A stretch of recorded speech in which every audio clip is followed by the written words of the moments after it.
Hello, and thank you so much for watching. Today is Saturday, May 2nd, and this is the status report for Saturday, May 2nd, in my getting out of debt journey. So it's about 12:30, and the headwear is because I'm planning on cleaning right after this. I went out and got my oil changed and got my car washed, and I cleaned it out as well.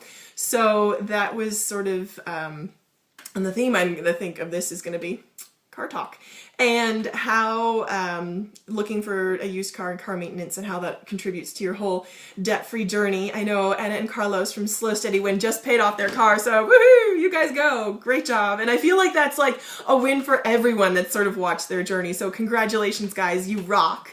And I want to say congratulations to you, and I hope that it's catching. I hope that those sort of wins, which that's a great big huge win, so I hope that that continues and that it snowballs for the whole community and everyone in this sort of budgeting world. So thank you guys for sharing that. And also, I guess on my front with the car, so this is my May budget, all done on April 30th, so I was really proud of that. And then immediately the next day, something happened that sort of torpedoed the transportation car budget.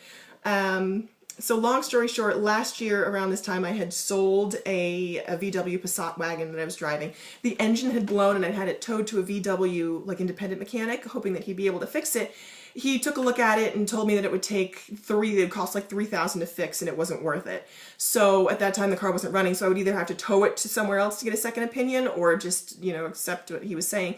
And so he offered me $800 for it. The car was worth about 23 to 27, so I knew that he was making a profit, but I was, you know, it was a tough situation. And that was my only car. It wasn't like I had 3 other cars at home. Like that was my primary means of transportation. So it was tough for me, but I took that and I took some money from savings and I bought the car that I'm driving right now, Frank the Tank, the 1998 Volvo. That's been nothing but a blessing to me. So that was last year at this service station. Fast forward to this year, that same guy called me back, and understand like that I had closed the book on that. He was really unpleasant to deal with. Took a long time to call me back, had really kind of a negative attitude and an overblown sort of off the cuff nature, very scattered. He called me back he called me out of the blue and said that he needed a bill of sale signed by me because he'd sold the car. By the way, he paid me $800, he sold it for $3,000, which that's business. That's his prerogative, what he does. I understood that.